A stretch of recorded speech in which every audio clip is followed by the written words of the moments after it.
Hi, I'm Peter J. Ray. Welcome to Adventures in History.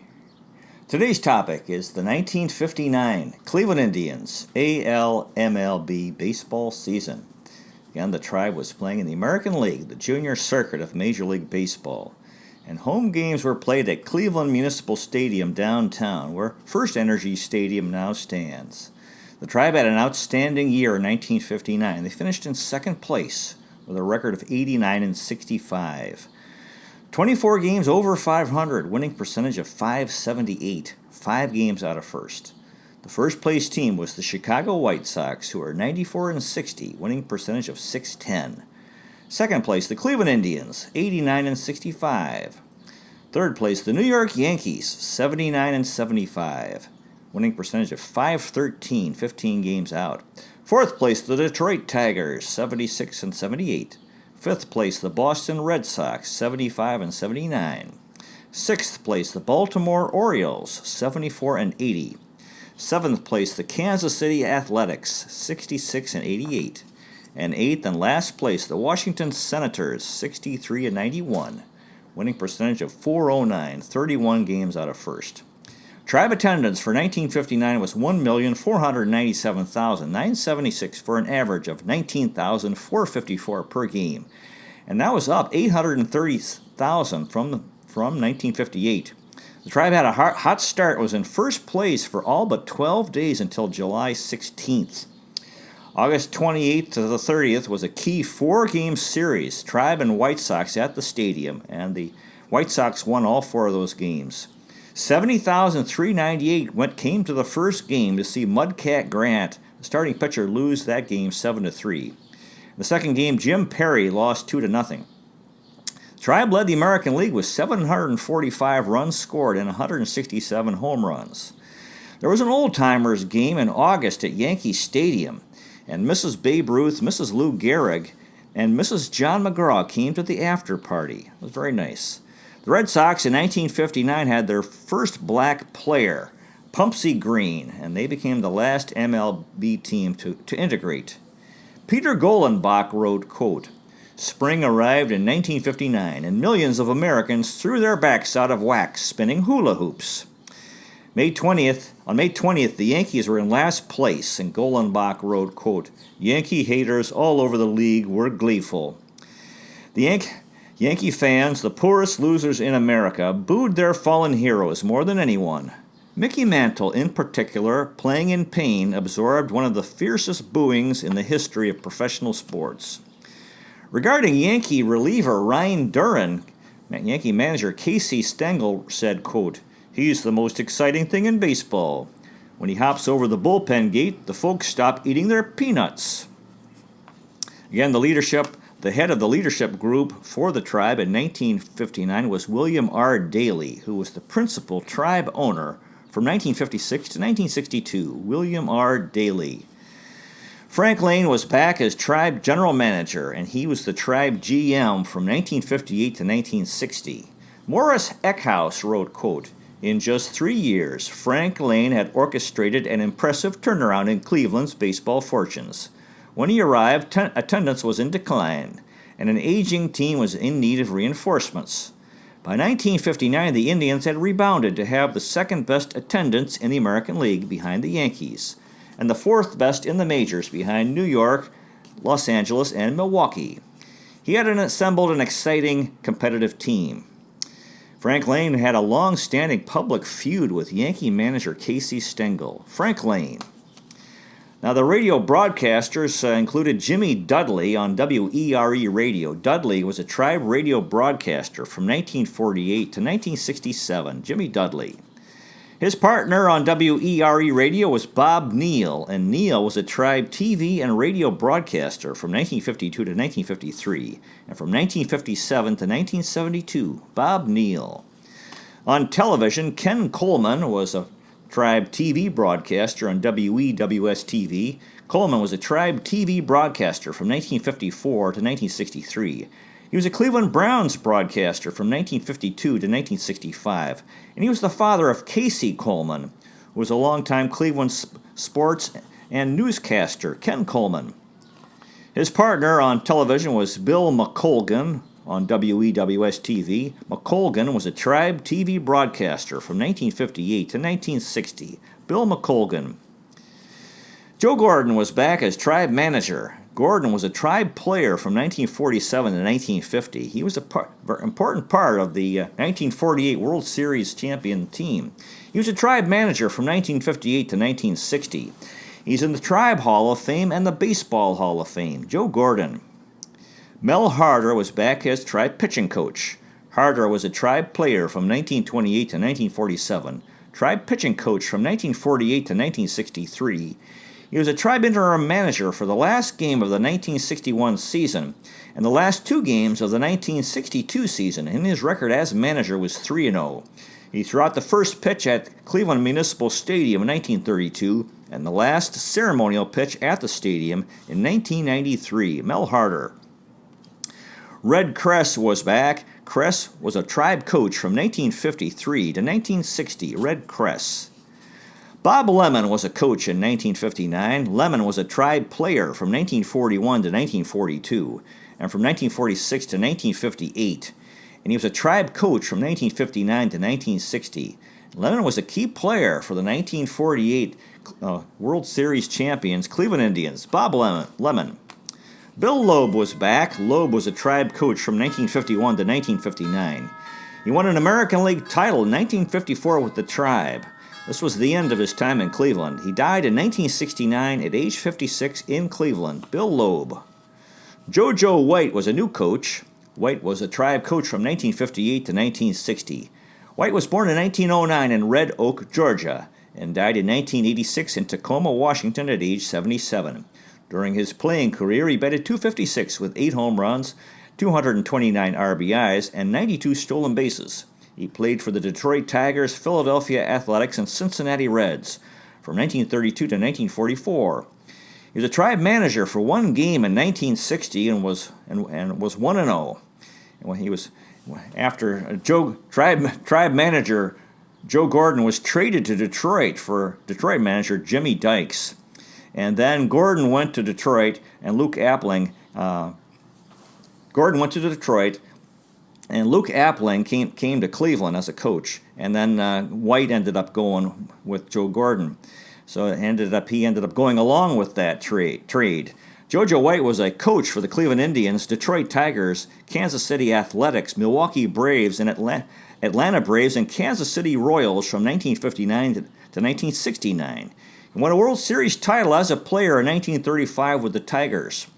He was called JoJo because that was the way he pronounced his native state of Georgia. He was roommates with Hank Greenberg for 5 years in Detroit. They were good friends. Greenberg said, though, quote, "We used to fight the Civil War every night."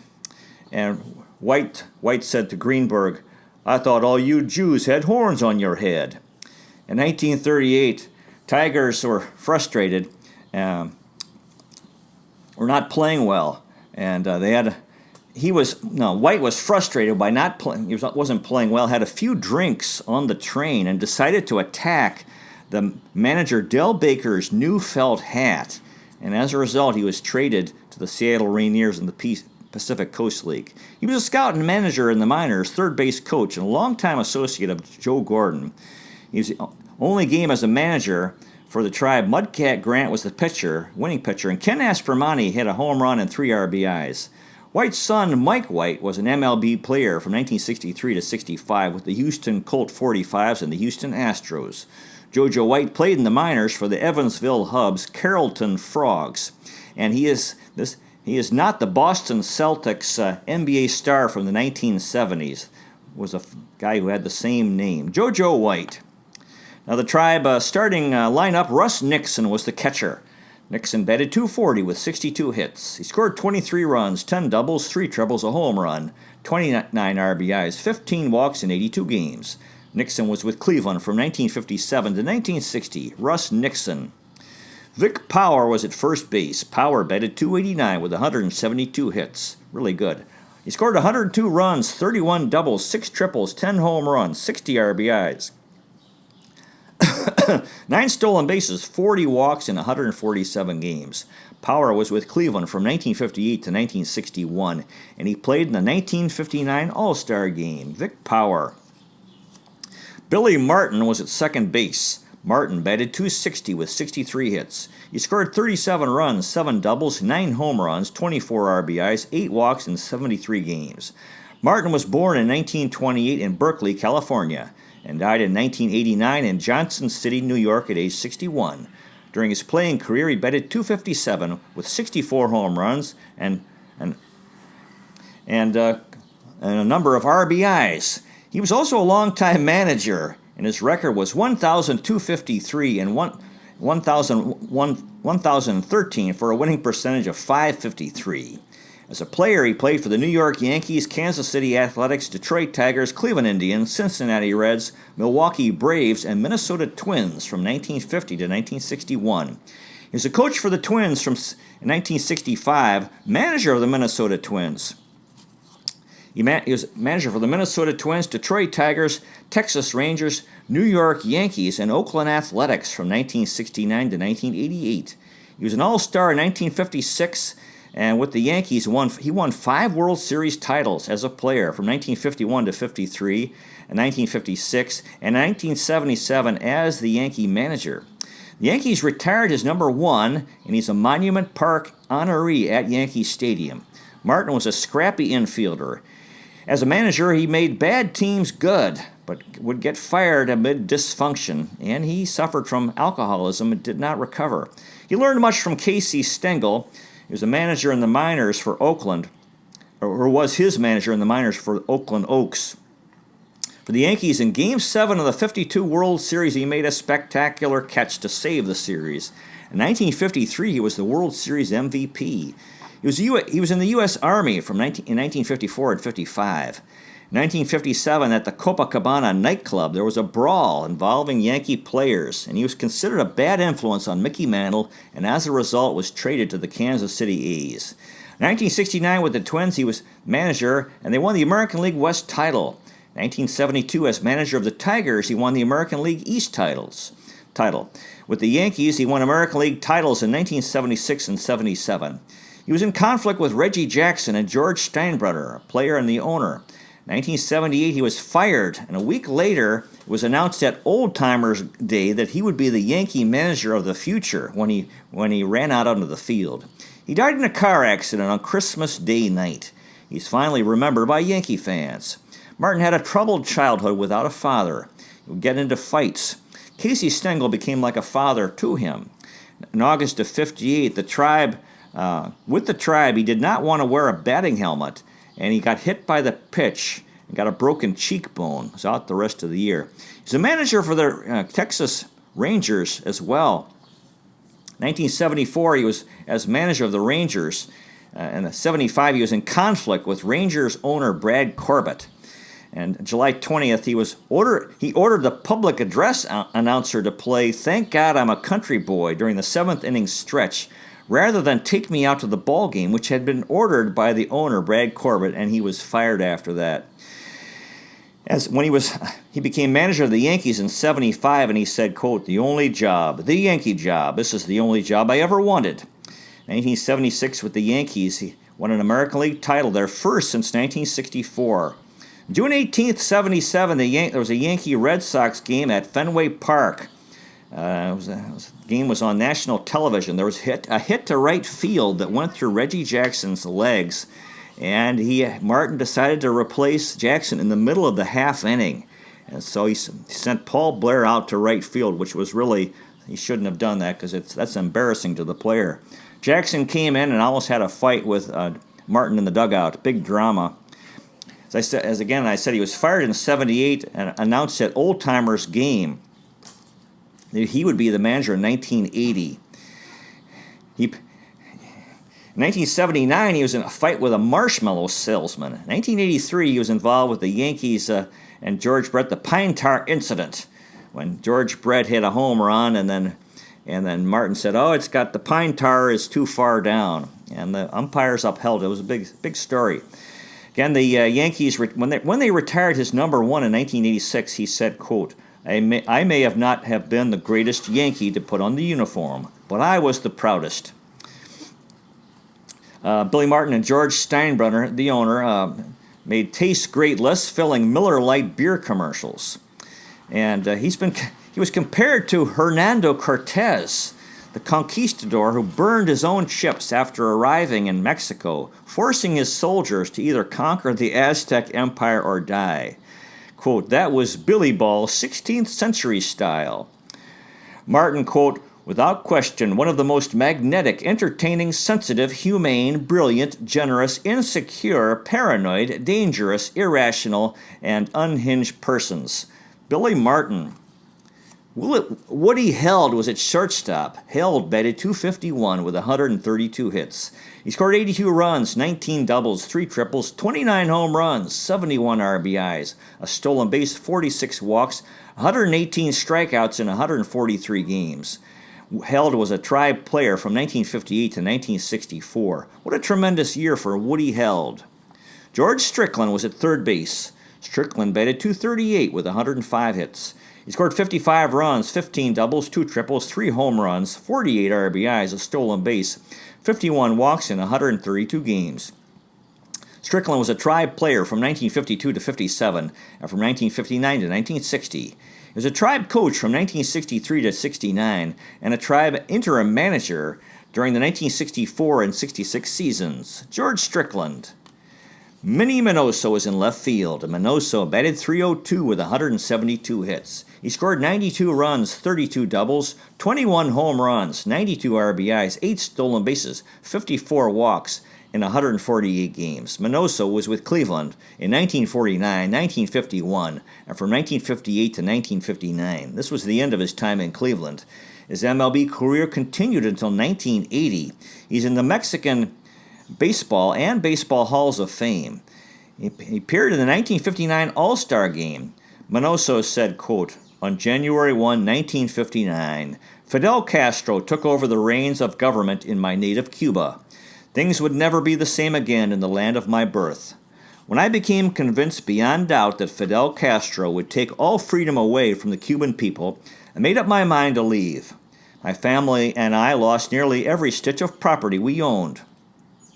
The communist government of Cuba had a devastating effect on the future of Cuban baseball players. Cuban players with exceptional major league careers include Tony Perez, Leo Cardenas, Cookie Rojas, Tony Oliva, Bert Campaneris, Joe Askew, Diego Segui, Louis Tiant, and Mike Cuellar. My dream was always to come to the United States, and once I was here, I fell in love with this country. In the United States, you have the opportunity to develop and make the most of your full potential. I never let the word discrimination hold me back. Likewise, I don't like to hear it from others as an excuse for failure. Work hard. There is no substitute for that. It has been a long journey from the sugar fields of Cuba to where I am today, and it only could have happened in this great land of freedom, the United States of America. This I believe with all my heart. Regarding Bill Veeck, Minoso said, quote, until the day he died, Bill Veeck gave me nothing but respect and kindness. Bill Veeck is someone I have never forgotten, and I never will as long as there is a breath of life in me. 1961 was the year I left Cuba, the land of my birth, never to return again. Cuba had its problems, but I never believed for one moment that the way to cure these ills was to take away other people's property and their hard-earned savings. The plight of the poor has never been made better by punishing the more well-to-do. The saddest and most difficult goodbye was to my father. When I said goodbye to him, I didn't think it would be the last time we would see each other. Again, his MLB career lasted until 1964, and then he made spot appearances later. In '76, he was playing and managing in Mexico, and then Bill Veeck became the owner of the White Sox, and he hired Minoso as a coach for the White Sox. In '76, he was activated in September and got a hit off Sid Manji, who played for Cleveland. At age 50, he was the oldest MLB player to get a hit in a game. He said, quote, Minoso said, I am so fortunate to live in the United States of America, the greatest land of opportunity in the history of the world. I look ahead now to the future. It is a continual dream and hope that one day the Cuban people will be free, and Cuba a democratic country. I would urge all fathers to stay close to their children and listen to what they tell you. Minnie Minoso died in 2015 at age 89. What an incredible life and career for Minnie Minoso. Jimmy Piersall played center field. Piersall batted .246 with 78 hits. He scored 42 runs, 13 doubles, 2 triples, 4 home runs, 30 RBIs, 6 stolen bases, 25 walks in 100 games. Piersall was born in 1929 in Waterbury, Connecticut, and died in 2017 in Wheaton, Illinois at age 87.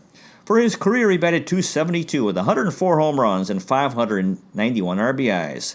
Piersall played for the Boston Red Sox, Cleveland Indians, Washington Senators, New York Mets, Los Angeles Angels, and California Angels from 1950 to 1967. He was a two-time All-Star in 1954 and 56 with the Red Sox. He won two Gold Gloves in 1958 and 61. He's in the Boston Red Sox Hall of Fame. Piersall battled mental illness and a bipolar disorder. He went to Waterbury High School. And when he joined the Red Sox, he called himself the Waterbury Wizard, a name not well received by his teammates. In 1953, with the Red Sox, he had a record in a 9-inning game. He had 6 hits. In 1952, he was in a fist fight with the Yankees' Billy Martin. In 52, he was in a mental hospital for 7 weeks after a nervous breakdown, nervous exhaustion. One of his at-bats in his career, he wore a Beatles wig and played an air guitar with his bat. And he talked with Babe Ruth, or the spirit of Babe Ruth, behind the center field monuments at Yankee Stadium. Piersall said, quote, "Probably the best thing that ever happened to me was going nuts. Whoever heard of Jimmy Piersall until that happened?" 1960 with Chicago, he caught the final out of the game and threw the ball at the scoreboard. Once he wore a Little League batting helmet, and an at-bat. And he had this psychiatric treatment. Now, on July 23rd, 1960, at Fenway Park, he was ejected for running back and forth in the outfield, trying to distract Ted Williams, who was batting. For his 100th home run, he ran the bases backward, running to first, second, and third, but running backward. He wrote the 1955 book, Fear Strikes Out, co-authored with Al Hirschberg. In 1957, there was a movie made from that book, also called Fear Strikes Out. Piersall was a TV broadcaster for the Texas Rangers and Chicago White Sox. He appeared in an episode of I Love Lucy in 1965. Cleveland sports writer Bob Dolgan wrote, quote, "In 3 tumultuous years in Cleveland, from 1951 to 1961, Jimmy Piersall was a riotous package of fun, trouble, and skill."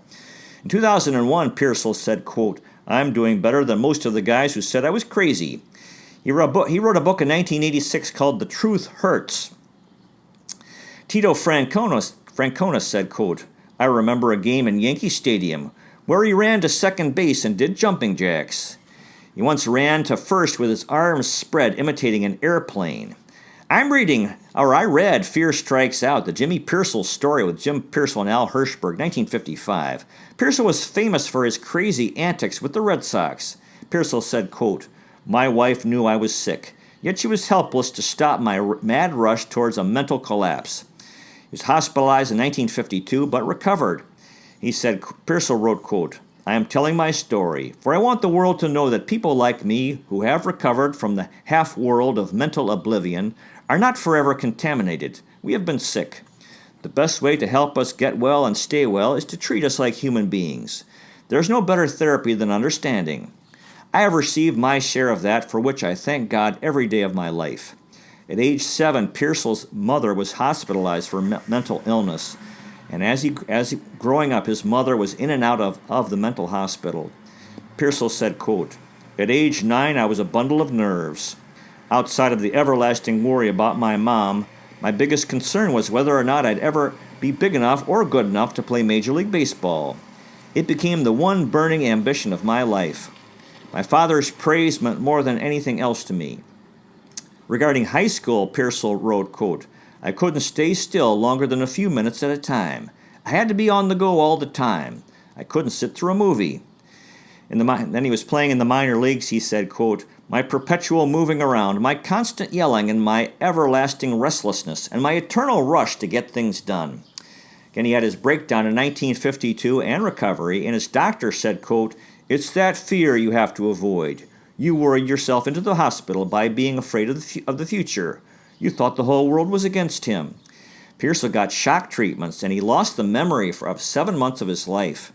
Piersall was so nervous with playing for Red Sox manager Lou Boudreau, former Cleveland manager. Boudreau didn't know what to do with him.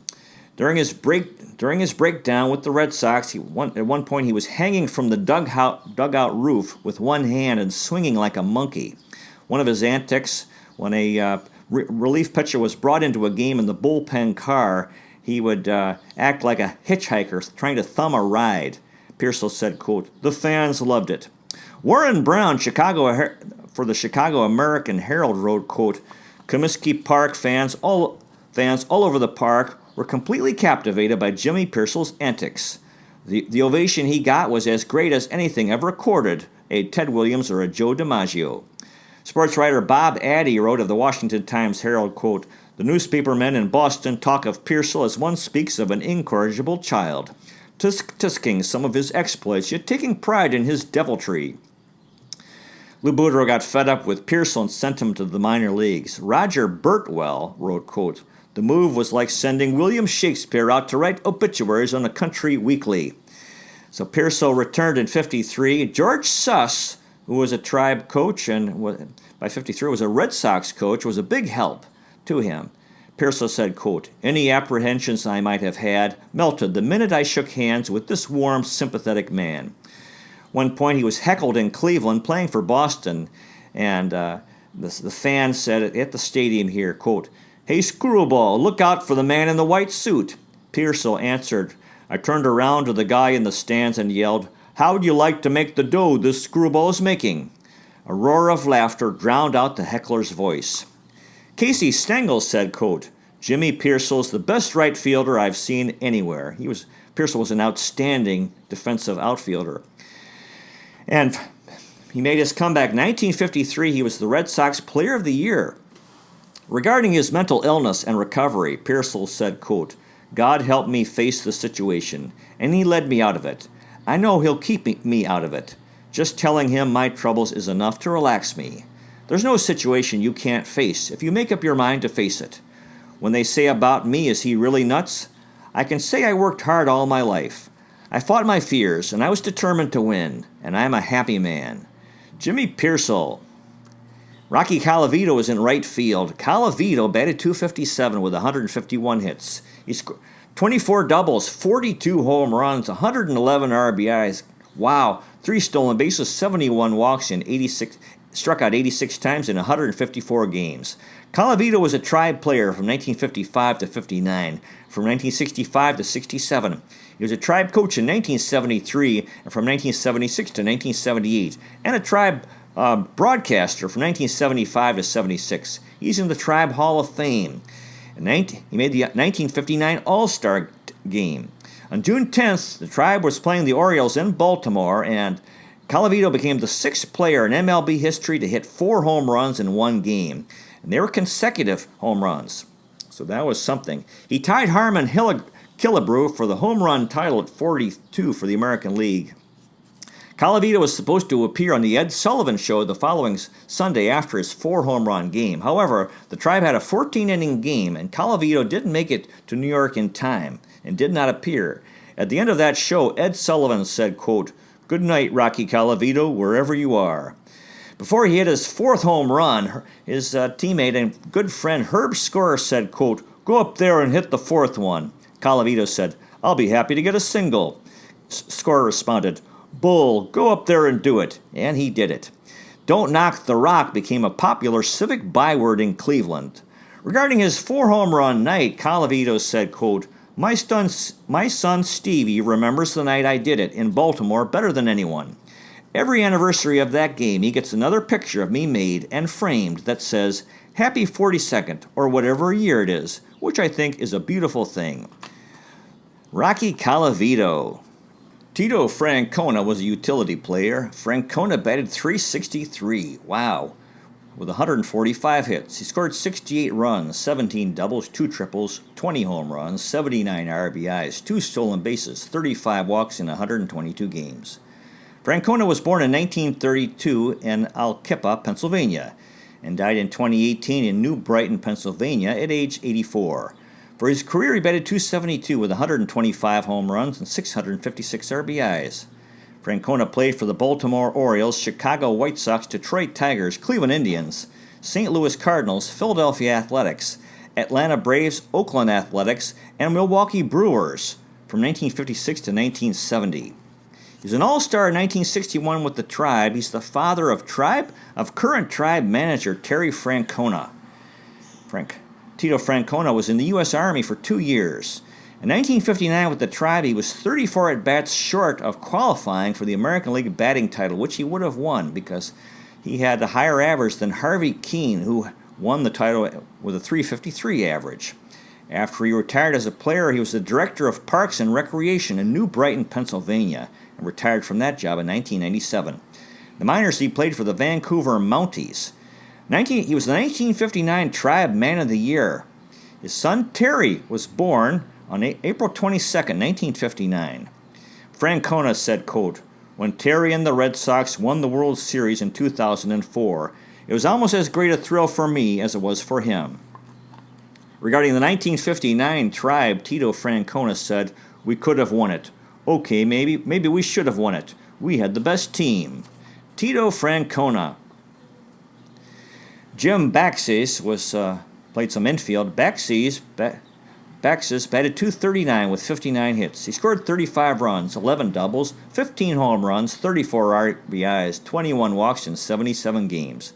Baxes was born in 1928 in San Francisco, California, and died in 1996 in Garden Grove, California at age 68.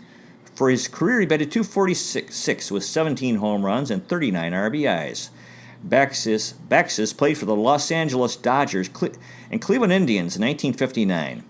May 12th of 59, he was traded to the Tribe from the Dodgers. He was the Topps all-rookie on the all-rookie roster. He hit an MLB home run off of he hit a home run off of Bob Gibson in Gibson's first game, the first batter Gibson faced in his career. In the minors, Baxes played for the Hollywood Stars, Fort Worth Cats, Mobile Bears, and Portland Beavers. Jim Baxes. Dick Brown was a spare catcher. Brown batted .220 with 31 hits. He scored 15 runs, 7 doubles, 5 home runs, 16 RBIs, 11 walks in 48 games. And Brown was with Cleveland from 1957 to 1959. This was the end of his time in Cleveland. His MLB career continued until 1965. Dick Brown. Ed Fitzgerald was a spare catcher. Fitzgerald batted .271 with 35 hits. He scored 12 runs, 6 doubles, a triple, a home run, 4 RBIs, 12 walks in 49 games. Fitzgerald was born in 1924 in Santa Ynez, California, and died in 2019 at age 85. For his career, he batted .260 with 19 home runs and 217 RBIs. He played for the Pittsburgh Pirates, Washington Senators, and Cleveland Indians from 1948 to 1959. So this was the end of his MLB career. He went to St. Mary's College in California, was in the U.S. Army in the Second World War, stationed in Europe. As a Pittsburgh Pirate, he caught Cliff Chambers' no-hitter in 1951. For the 58 Senators, he broke up a perfect game that Billy Pierce had in the ninth inning with 2 outs with a double. He was a coach for the Tribe, the Kansas City A's, and the Minnesota Twins. He was a manager in the minors for the Fresno Giants, and he played in the minors for the Wenatchee Chiefs. Ed Fitzgerald. Ray Webster played some second base. Webster batted .203 with 15 hits. He scored 10 runs, 2 doubles, a triple, 2 home runs, 10 RBIs, a stolen base, 5 walks in 40 games. Webster was born in 1937 in Grass Valley, California, and he's age 81 in 2019. For his career, he batted .195 with 2 home runs and 11 RBIs. He played for the Cleveland Indians and Boston Red Sox from 1959 to 1960. In the minors, he played for the Charlotte Hornets, Hawaii Islanders, Montreal Royals, and Salem Senators. Ray Webster. Granny Hamner played some infield. Hamner batted .164 with 11 hits. He scored 4 runs, had a double, a triple, a home run, 3 RBIs, a walk in 27 games. Hamner was born in 1927 in Richmond, Virginia, and died in 1993 in Philadelphia, Pennsylvania at age 66. For his career, he batted .262 with 104 home runs and 708 RBIs. Hamner played for the Philadelphia Phillies, Cleveland Indians, and Kansas City Athletics from 1944 to 1962. He was a three-time All-Star from 1952 to 54 with the Phillies, and he's in the Philadelphia Wall of Fame. He won a National League title with the Phillies in 1950, the Whiz Kids. In the 1950 World Series, he hit .429. He got his given name was Granville. They called him Granny. He's a manager in the minors for the Phillies. He's in the Virginia Sports Hall of Fame. Hamner died of a heart attack at age 66. In the minors, he was a player-manager for the Binghamton Triplets. And he played in the minors for the Utica Blue Sox and also managed the Norfolk Ties. Granny Hamner. Carroll Hardy played some center field. Hardy batted .208 with 11 hits, scored 12 runs, had a double, 2 RBIs, a stolen base, 3 walks in 32 games. Hardy was with Cleveland from 1958 to 1960. Carroll Hardy. Hal Narragon was a spare catcher. Narragon batted .278 with 10 hits. He scored 6 runs, had 4 doubles, a triple, 5 RBIs, 3 walks in 14 games. Narragon was with Cleveland in 1951 and from 1954 to 1959. This was the end of his time in Cleveland. His MLB career continued until 1962. Hal Narragon. Gene Leake played some infield. Leake batted .222 with 8 hits. He scored 7 runs, 3 doubles, a home run, 5 RBIs, 2 walks in 13 games. Leake was born in 1936 in San Diego, California, and is alive in 2019 at age 82. For his career, he batted .221 with 6 home runs and 25 RBIs. He played for the Cleveland Indians and Los Angeles Angels from 1959 to 1962. In the minors, he played for the El Paso Sun Kings, Mobile Bears, and the York White Roses. Gene Leake. Elmer Vallo played some right field. Vallo batted .292 with 7 hits. He scored 3 runs, had 5 RBIs, 7 walks in 34 games. Vallo was born in 1921 in Rybnik, Czechoslovakia, and died in 1998 in Palmerton, Pennsylvania at age 77. For his career, he batted .282 with 58 home runs and 601 RBIs. Vallo played for the Philadelphia Athletics, Kansas City Athletics, Philadelphia Phillies, Brooklyn Dodgers, LA Dodgers, Cleveland Indians, New York Yankees, Washington Senators, and Minnesota Twins from 1940 to 1961. He's on the Philadelphia Wall of Fame. He was a Slovak Slovak, a hustling player, an aggressive line drive hitter, part of 3 franchise relocations. He had a fearless manner, challenging outfield fences, occasionally crashing through a wall, pursuing a fly ball. He had an outstanding pinch hitting record, and he had a record season as a pinch hitter with games, walks, times at bat. Record 91 walks as a pinch hitter. 1949, he was the first MLB player to have 2 bases-loaded triples in the same game, matched by Bill Bruton and Dwayne Kuiper in 1978. 1950, he hit for the cycle. After he retired, he was a Tribe coach and manager in the minors and a Philadelphia Phillies scout. Elmer Vallo. Willie Jones played some third base. Jones batted .222 with 4 hits and 18 at-bats. He scored a run, had a double, an RBI, a walk in 11 games. Jones was born in 1925 in Dillon, South Carolina, and died in 1983 in Cincinnati, Ohio at age 58. For his career, he batted .258 with 190 home runs and 812 RBIs. Jones played for the Philadelphia Phillies, Cleveland Indians, and Cincinnati Reds from 1947 to 1961. He was a 2-time All-Star in 1950 and 51 with the Phillies. He's in the Philadelphia Phillies Wall of Fame. They called him Puddinhead. In the Second World War, he was in the U.S. Navy. He won a National League title in 1950 with the Phillies Whiz Kids team. In the minors, he played for the Utica Blue Sox. Willie Jones.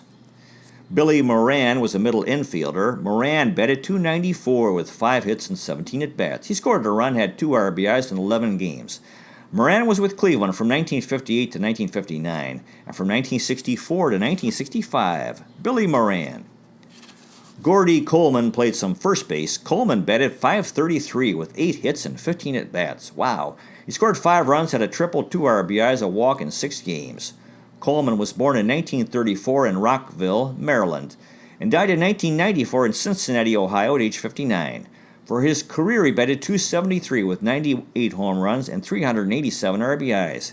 He played for the Cleveland Indians in 1959 and the Cincinnati Reds from 1960 to 67, and is in the Cincinnati Reds Hall of Fame. He won a National League title in 1961 with the Reds. He played on the Duke University baseball and football teams.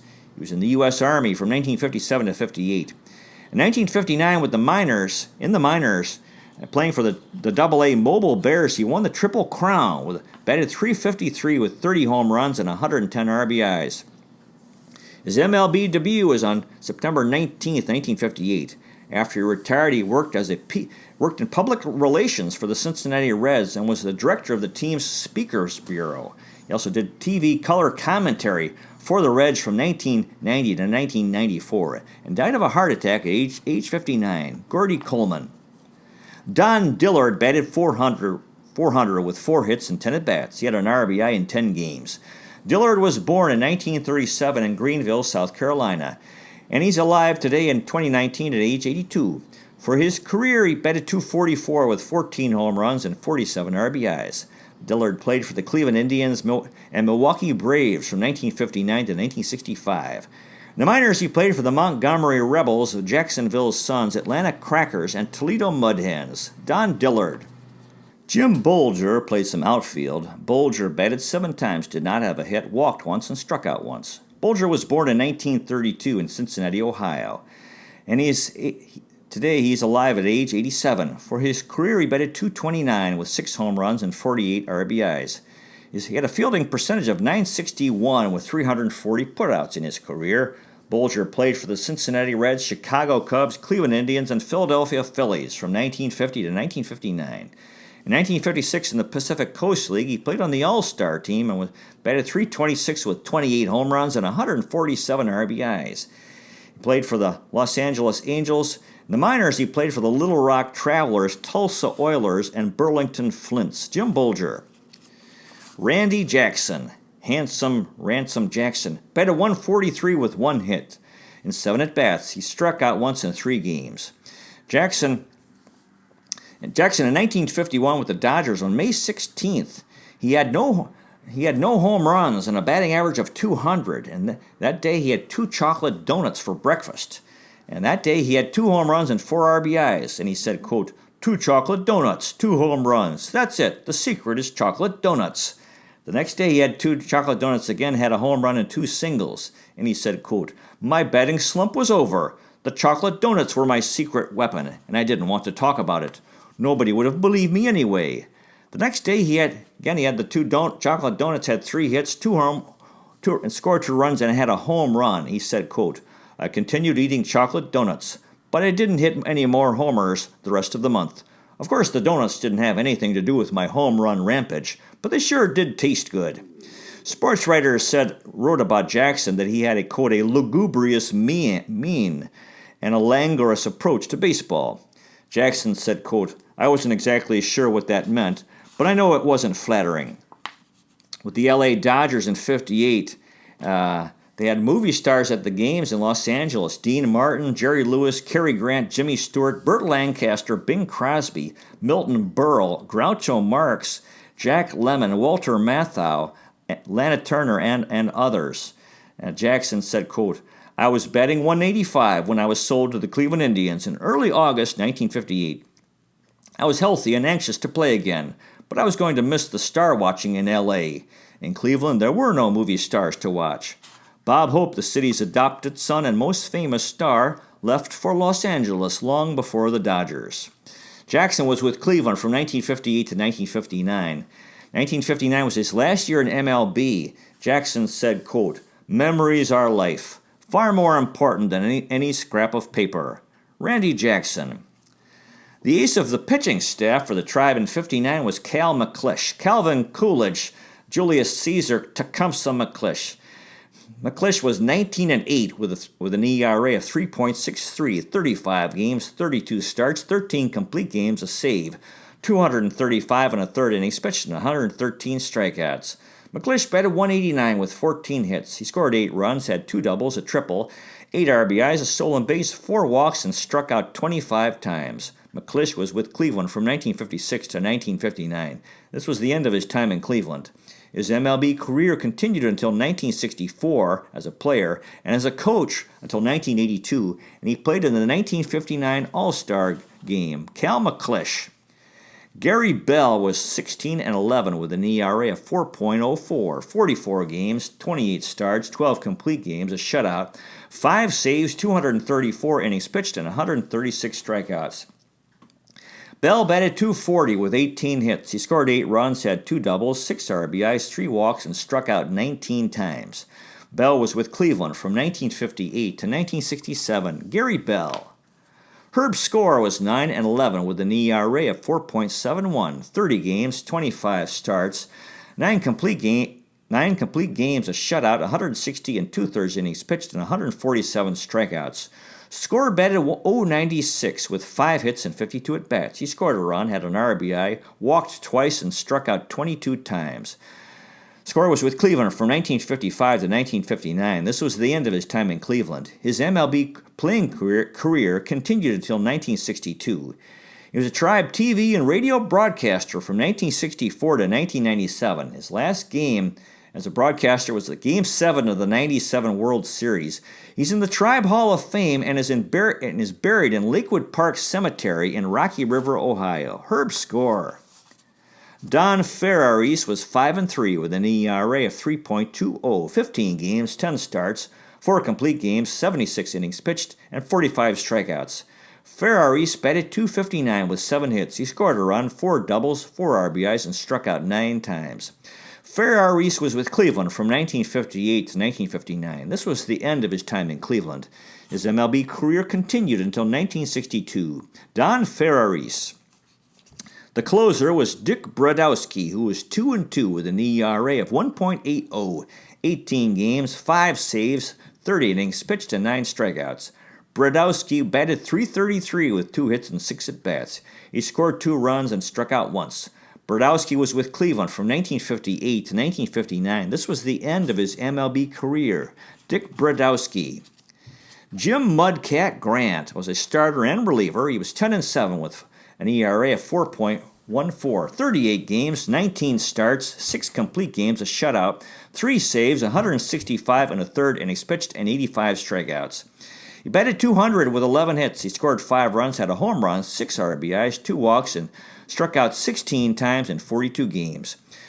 Grant was a player for the Tribe from 1958 to 1964 and was a Tribe TV broadcaster in 1973 and 74, and in 1977, Jim Mudcat Grant. Jim Perry was also a starter and reliever.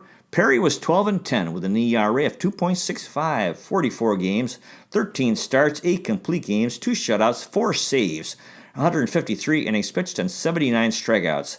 Perry batted .300 with 15 hits and 50 at-bats. He scored 5 runs, had a triple, 5 RBIs, and struck out 3 times. Perry was born in 1935 in Williamston, North Carolina, and today, in 2019, he is age 83. For his career, he was .215 and 174 with an ERA of 3.45 and 1,576 strikeouts.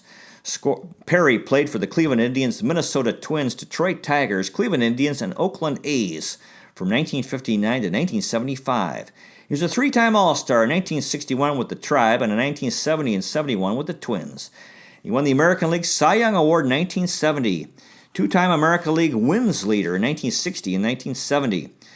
He's in the Minnesota Twins Hall of Fame. His brother is Hall of Famer Gaylord Perry, also pitched for the Tribe. In fact, they pitched together in 74 and 75. Gaylord and Jim Perry are second behind Phil and Joe Niekro in career victories by 2 brothers. On July 3, 1973, Jim and Gaylord Perry pitched against each other in a Tribe Tigers game. Jim Perry is tied with Stan Kovaleski for 84th all-time on the wins list. His son Chris was a pro golfer with the PGA tournament. Perry went to Campbell University, and now they have Jim Perry Stadium there. He's Tribe teammates with his brother Gaylord in 1974 and 75. And he played for the Campbell Fighting Canes baseball team. Jim Perry. Mike Garcia was 3-6 with an ERA of 4.00. 29 games, 8 starts, a complete game, a save, 72 innings pitched, and 49 strikeouts. Garcia batted .071 with 1 hit and 14 at-bats, 2 RBIs, and struck out 5 times. Garcia was with Cleveland from 1948 to 1959. This was the end of his time in Cleveland. His MLB career continued until 1961, and he's in the Cleveland Indians Hall of Fame. Mike Garcia. Al Cicotte was a relief pitcher. Cicotte batted was 3-1 with an ERA of 5.32, 26 games, 1 start, 2 saves, 44 innings pitched, and 23 strikeouts. He batted .333 with 1 hit and 3 at-bats and struck out once. Cicotte was born in 1929 in Melvindale, Michigan, and died in 1982 in Westland, Michigan at age 52. For his career, he was 10-13 with an ERA of 4.36 and 149 strikeouts. Cicotte played for the New York Yankees, Washington Senators, Detroit Tigers, Cleveland Indians, St. Louis Cardinals, and Houston Colt 45s. From 1957 to 1962, they called him Bozo. He's the great-nephew of Eddie Cicotte, who was part of the 1919 Black Sox. In the minors, Cicotte played for the Denver Bears, and he played in Cuba for Marianao. Al Cicotte. Bobby Locke was 3-2 with an ERA of 3.13, 24 games, 7 starts, 2 saves, 77 2/3 innings pitched, and 40 strikeouts. Locke batted .333 with 8 hits. He scored 4 runs, had a double, a home run, 5 RBIs, a walk, and struck out 5 times. Locke was born in 1934 in Rose Run, Pennsylvania. And in 2019, he is 85 years old. For his career, he was 16-15 with an ERA of 4.02 and 194 strikeouts. He played for the Cleveland Indians, St. Louis Cardinals, Philadelphia Phillies, Cincinnati Reds, and California Angels from 1959 to 1968. He had a home run in his first MLB game, his only MLB home run. In the minors, he played for the Reading Indians, Keokuk Colonels, and the Daytona Beach Islanders. Bobby Locke. Jack Harshman was 5-1 with an ERA of 2.59, 13 games, 6 starts, 5 complete games, a shutout, a save, 66 innings pitched, and 35 strikeouts. Harshman batted .206 with 7 hits. He scored 3 runs, had a double, 5 RBIs, 5 walks, and struck out 4 times in 21 games. Harshman was born in 1927 in San Diego, California, and he died in 2013 in Georgetown, Texas at age 86. For his career, he was 69-65 with an ERA of 3.50 and 741 strikeouts. He batted .179 for his career with 21 home runs and 65 RBIs. He played for the New York Giants, Chicago White Sox, Baltimore Orioles, Boston Red Sox, and Cleveland Indians. Harshman was started as a first baseman but converted to a pitcher. In the minors, he played for the Jacksonville Tars and Modesto Reds, the Nashville Vols, and the Minneapolis Millers. Jack Harshman. Bob Smith, they called him Riverboat, was 0-1 with an ERA of 5.22, 12 games, 3 starts, 29 1/3 innings pitched, and 17 strikeouts. He batted 6 times, did not have a hit, and struck out 5 times. Smith was born in 1928 in Clarence, Missouri, and died in 2003 in Clarence at age 75. For his career, he was 4-4 with an ERA of 4.75, 60 strikeouts, and 96 2/3 innings pitched. Smith played for the Boston Red Sox, Chicago Cubs, and Cleveland Indians from 1958 to 1959. He went to the University of Missouri. He died at age 75 from injuries from a farm tractor accident. In the minors, he played for the Columbus Jets, San Francisco Seals, Roanoke Ro Sox, and the Arkansas Travelers. Bob Smith. John Briggs was 0-1, 4 games, 1 start, 12 2/3 innings, pitched, and 5 strikeouts. He batted twice and did not have a hit. He was born in 1934 in Natoma, California, and died in 2018 in Big Trees, California, at age 84. For his career, he was 9-11 with an ERA of 5.00 and 80 strikeouts. Briggs played for the Chicago Cubs, Cleveland Indians, Kansas City A's from 1956 to 1960. In the minors, he played for the Fort Worth Cats and Idaho Falls Russets. John Briggs. Bud Podbelan was 0-1 with an ERA of 5.84, 6 games, 12 1/3 innings pitched, and 5 strikeouts. He batted once, did not have a hit. Podbelan was born in 1924 in Curlew, Washington, and died in 1982 in Syracuse, New York at age 58. For his career, he was 25-42 with an ERA of 4.49 and 242 strikeouts. He played for the Brooklyn Dodgers, Cincinnati Reds, and Cleveland Indians from 1949 to 1959. 1953 with the Reds, he had a walk franchise record of 13. He walked 13 batters in a 10-inning game. In the minors, he played for the Montreal Royals and Santa Barbara Dodgers. Bud Podbilan. Humberto Robinson was 1-0 with an ERA of 4.15. 5 games, 8 2/3 innings pitched, and 6 strikeouts. He did not bat. Robinson was born in 1930 in Colon, Panama, Central America, and died in 2009 in Brooklyn, New York at age 79. For his career, he was 8-13 with an ERA of 3.25 and 114 strikeouts. Robinson played for the Milwaukee Braves, Cleveland Indians, and Philadelphia Phillies from 1955 to 1960. He was the first Panamanian to play MLB baseball. He pitched for Panama in the Caribbean Series. He died of Alzheimer's disease. Robinson and the minors played for the Toledo Mud Hens and Wichita Braves. Humberto Robinson. And finally, Jake Stryker was 1-0 with an ERA of 2.70. 1 game, which was a start, 6 2/3 innings pitched, and 5 strikeouts.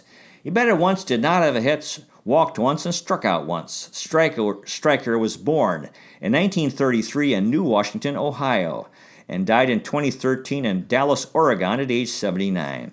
For his career, he was 1-0 with an ERA of 3.48 and 6 strikeouts. He played for the Cleveland Indians and Chicago White Sox from 1959 to 1960. He's the only player from Heidelberg College to play MLB baseball, and he played for the Student Prince's baseball team there. Jake Stryker. After the regular season, the 1959 World Series was played. The Los Angeles Dodgers, National League champions, defeated the Chicago White Sox, American League champions, 4-2. Game 5 was at the Los Angeles Memorial Coliseum. Attendance was 92,706, which is still a World Series record. This was the first White Sox pennant in 40 years.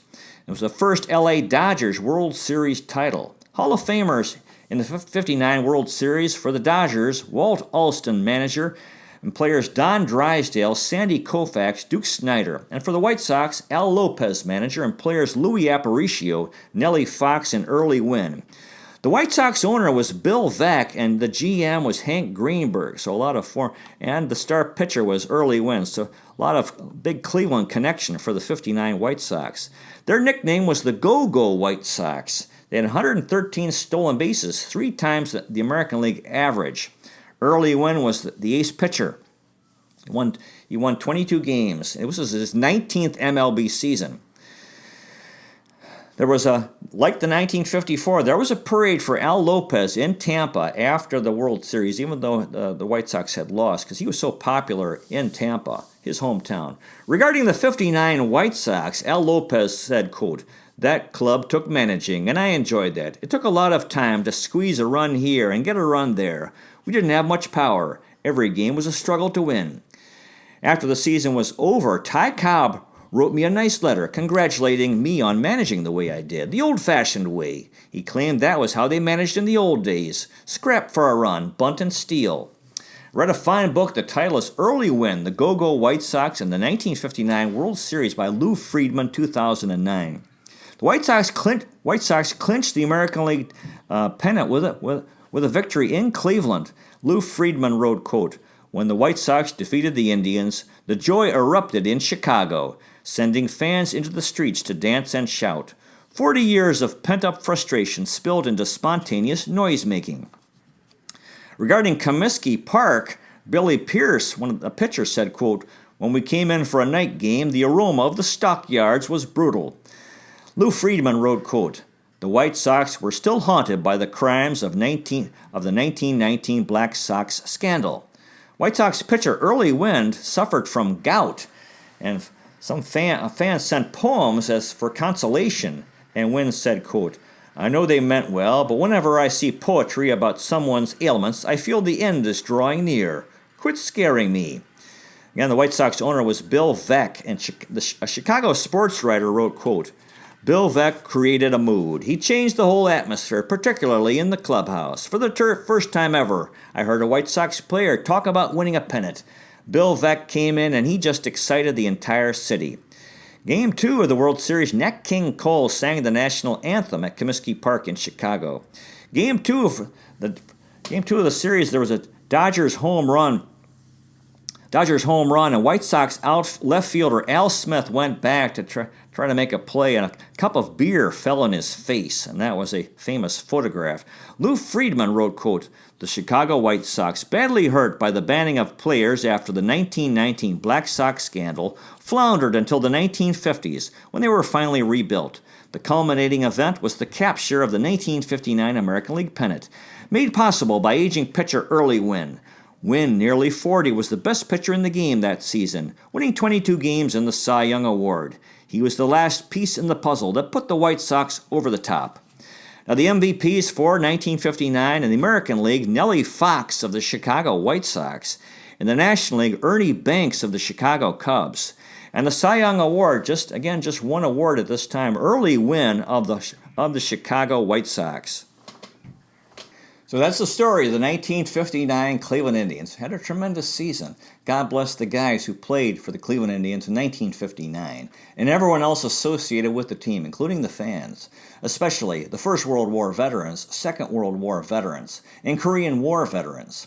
Captains of the Cuyahoga, lovers of Lake Erie, Terminal Tower Power, fans of the Free Stamp statue, and the Fountain of Eternal Life.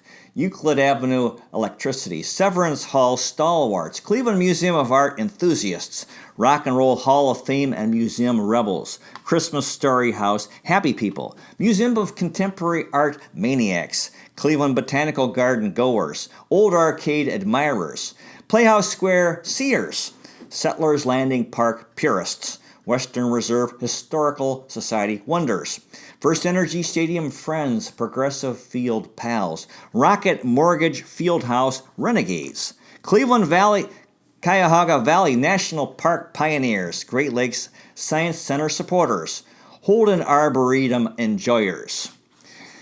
Cleveland is the best location in the nation on the north coast of America. New York is the Big Apple. Cleveland is a plum. Tribe, Browns, Cavs, Monsters, Gladiators, and Fusion rule. And Spiders, Bulldogs, Rosenblums, Barons, Rams, Crusaders, Force, Crunch, Lumberjacks, and Rockers rule. It's been 71 years since 1948. This is our year. Go Tribe. They're having a great year. You might consider liking and subscribing. You might consider checking out our website, Adventures in History, with Peter J. Ray at peterjray.com. Thank you so much for watching. I really appreciate it. God bless you. Take care, and I'll see you next time.